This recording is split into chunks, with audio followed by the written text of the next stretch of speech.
Hablando de la oposición, mi gente, es muy importante lo que les voy a explicar, porque ya la oposición está siendo bastante criticada, y está siendo bastante criticada por quienes integran en su momento, pues, fragmentos, espacios de la oposición.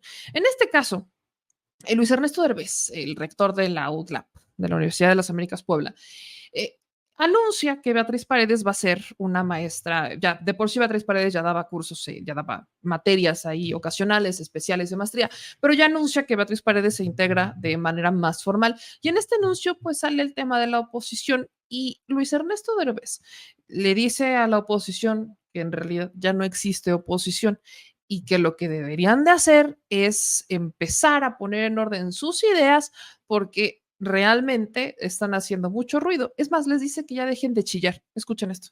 La oposición, pues yo creo que ya no hay oposición seria, es decir, lo que estamos viendo ahorita son arrebatos de personas, y sí me atrevo a criticar a Mauro Cortés, porque además yo soy del Partido de Acción Nacional, y creo que todo el arrebato que ha tenido en la discusión, tanto de lo que es la reforma judicial como el planteamiento de quién votó o no votó, de qué manera votó, de una u otra forma, muestra y manda un mensaje. No están preparados, no tienen idea, no saben qué es lo que se debe plantear.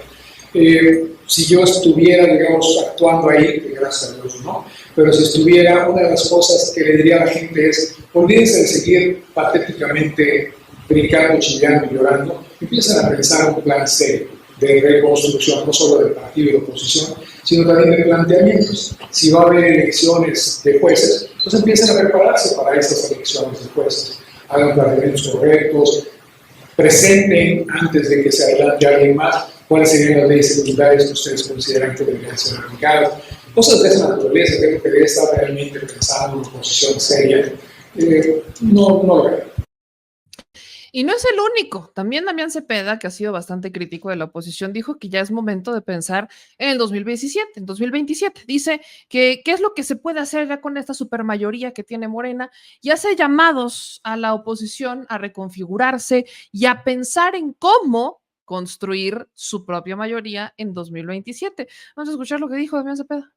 Mucha gente me pregunta, Damián, ¿qué sigue ahora que Morena y sus aliados han logrado la supermayoría en el Congreso de la Unión? Esto es, pues ya no solo tienen las 2/3 partes que de manera ilegítima el INE y el tribunal les dio por la sobrerepresentación en la Cámara de Diputados, sino que ahora, habiendo doblado a una parte del Senado de la República de la oposición, lastimosamente, pues ya tienen también 2/3 partes ahí. ¿En qué se traduce eso? Pues ya lo acabamos de ver. Hace algunos días vimos que aprobaron esta dañina reforma al Poder Judicial. Yo lo he dicho, claro que el sistema de justicia merece una mejora en México, pero eso no es mejorarlo, eso es perjudicarlo, porque lo único que logran es que Morena y sus aliados van a controlar políticamente todos los nombramientos, todas las permanencias, e incluso van a tener la capacidad de correr a aquel juez, magistrado o ministro que no se les alinea a sus intereses. Entonces, subordinaron al Poder Judicial. Bueno, pero ahí no acaba la tragedia. La oposición parece que no entiende que hay todavía más perjuicio en lo que acaba de pasar. ¿Por qué? Porque ahora Morena y sus aliados tienen 2/3 partes para aprobar la reforma que quieran, la más dañina, todo lo que quieran lo pueden aprobar y ya no hay quien tenga los votos para detenerlo. Pero no ese es el fin de la historia, sino que al mismo tiempo le quitaron a la oposición la posibilidad de impugnar leyes que sean inconstitucionales, porque ya no pueden presentar acciones de inconstitucionalidad porque necesitas 1/3 de la Cámara de Diputados o del Senado para lograrlo y pues ya no tienes los votos. Entonces, es una tragedia completa. ¿Qué hacemos? ¿Quedarnos quejando nada más? ¿Escribir en Twitter y gritar y ofender como lo hace el ala más radical de la oposición? Eso no sirve para nada. Lo que necesitamos es actuar. ¿Qué nos queda?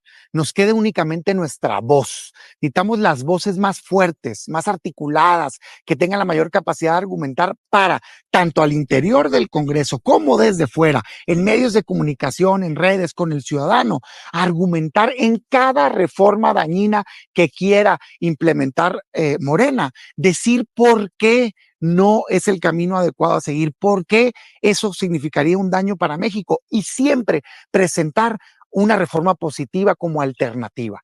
Tenemos que buscar convencer en concreto 3 sectores. El primero, la presidenta electa y su círculo cercano, así como lo escuchan, convencer a la presidenta electa de que hay un camino mejor para México, que podemos hacer reformas positivas que traigan resultados positivos para los ciudadanos y que esas no lo son.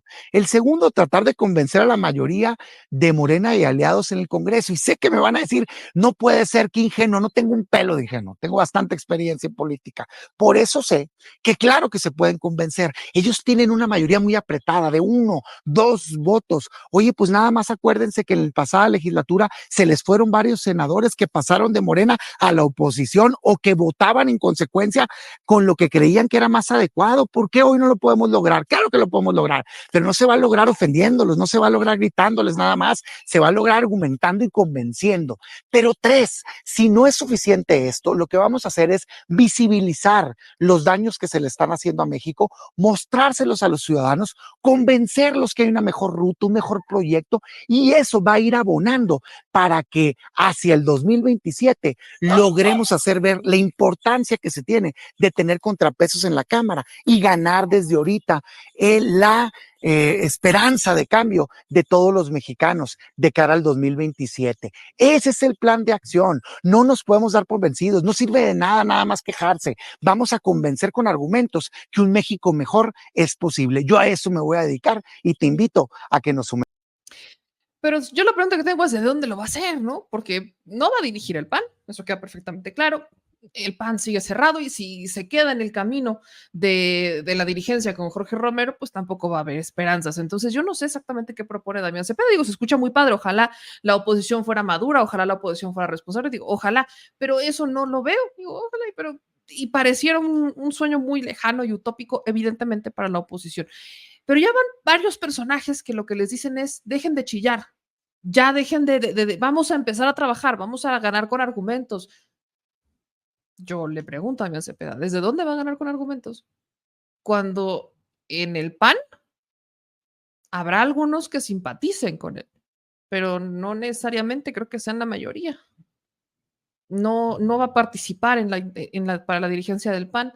Ojalá que Adriana Dávila pudiera hacer una diferencia, lo digo por el bien de ellos, pero pues pareciera que eso de darles consejos ya no está, en realidad nunca ha funcionado, si ni siquiera entre ellos se escuchan.